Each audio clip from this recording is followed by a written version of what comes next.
Judges chapter 7. Early in the morning, Jerubbaal, that is, Gideon, and all the men with him camped beside the spring of Harod. And the camp of Midian was north of them, in the valley near the hill of Moreh. Then the Lord said to Gideon, "You have too many people for me to deliver Midian into their hands, lest Israel glorify themselves over me, saying, 'My own hand has saved me.' Now therefore proclaim in the hearing of the people, 'Whoever is fearful and trembling may turn back and leave Mount Gilead.' So 22,000 of them turned back, but 10,000 remained. Then the Lord said to Gideon, 'There are still too many people.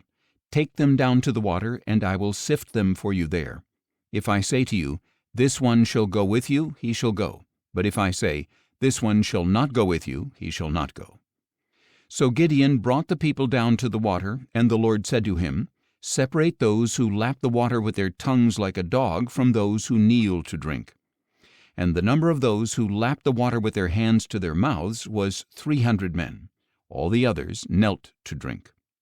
Then the Lord said to Gideon, 'With the 300 men who lapped the water I will save you and deliver the Midianites into your hand, but all the others are to go home.' So Gideon sent the rest of the Israelites to their tents, but kept the 300 men who took charge of the provisions and ram's horns of the others. And the camp of Midian lay below him in the valley. That night the Lord said to Gideon, 'Get up and go down against the camp, for I have delivered it into your hand. But if you are afraid to do so, then go down to the camp with your servant Purah, and listen to what they are saying. Then your hands will be strengthened to attack the camp.' So he went with Purah his servant to the outposts where armed men were guarding the camp. Now the Midianites, Amalekites, and all the other people of the east had settled in the valley like a swarm of locusts, and their camels were as countless as the sand on the seashore. And as Gideon arrived, a man was telling his friend about a dream. 'Behold, I had a dream,' he said, 'and I saw a loaf of barley bread come tumbling into the Midianite camp. It struck the tent so hard that the tent overturned and collapsed.' His friend replied, 'This is nothing less than the sword of Gideon son of Joash the Israelite. God has delivered Midian and the whole camp into his hand.' When Gideon heard the dream and its interpretation, he bowed in worship. He returned to the camp of Israel and said, 'Get up, for the Lord has delivered the camp of Midian into your hand.' And he divided the 300 men into 3 companies, and gave each man a ram's horn in one hand, and a large jar in the other containing a torch. 'Watch me and do as I do,' Gideon said. 'When I come to the outskirts of the camp, do exactly as I do. When I and all who are with me blow our horns, then you are also to blow your horns from all around the camp, and shout, "For the Lord and for Gideon."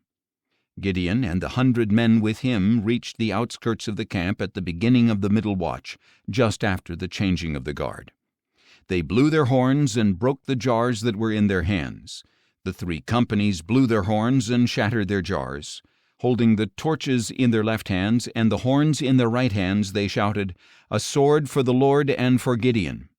Each Israelite took his position around the camp, and the entire Midianite army fled, crying out as they ran. And when the 300 rams' horns sounded, the Lord set all the men in the camp against one another with their swords. The army fled to Bethshittah toward Zererah, as far as the border of Abel-Meholah near Tabbath. Then the men of Israel were called out from Naphtali, Asher, and all Manasseh, and they pursued the Midianites. Gideon sent messengers throughout the hill country of Ephraim to say, "Come down against the Midianites and seize the waters of the Jordan ahead of them as far as Beth-Barah." So all the men of Ephraim were called out, and they captured the waters of the Jordan as far as Beth-Barah. They also captured Oreb and Zeeb, the 2 princes of Midian, and they killed Oreb at the rock of Oreb, and Zeeb at the winepress of Zeeb.